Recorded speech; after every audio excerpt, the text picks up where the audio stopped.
সমালোচনার চাপে ক্রমেই ব্যাটে আত্মবিশ্বাস হারাচ্ছেন টাইগার ক্যাপ্টেন নাজমুল হোসেন শান্ত। তবে মাঠে দল পরিচালনার ক্ষেত্রে নিজের দায়িত্ব পালন করছেন ঠিকঠাক। ব্যাটের ব্যাড প্যাচ কাটিয়ে শিগগিরই ফর্মে ফিরবেন টাইগার ক্যাপ্টেন, তেমনটাই প্রত্যাশা করছেন বিসিবি পরিচালক ও সাবেক অধিনায়ক খালেদ মাহমুদ সুজন।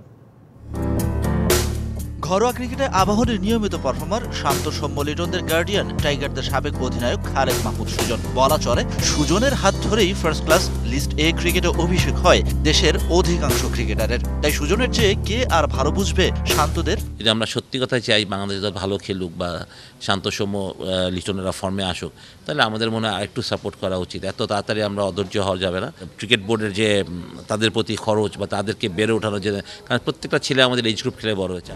ব্যাটিং অর্ডারে শান্তকে ওপেনিংয়ে পাঠানোর বিপক্ষে সুজন। হবে হয়তো দীর্ঘ সময়ের পজিশনে পরিবর্তন আসায় ব্যাটে স্বাচ্ছন্দ্য বোধ করছেন না বাংলাদেশ অধিনায়ক। আমি দুই টিম ম্যানেজ কোচ থাকতাম বা আমি তাহলে কিন্তু আমি দুই লেফট হ্যান্ডারকে তো ওপেন করাতাম না। আমি চেতাম যে Liton is a regular opener, Liton ফর্মে নেই, এইসব কথা চিন্তা না করে যদি আমরা লিটনকে খেলাতে হয় তো লিটনকে আমার ওপেনিং করানো উচিত এবং শান্তকে আমার নাম্বার 3 খেলানো, কারণ শান্ত রেগুলার প্লেস ইজ নাম্বার 3।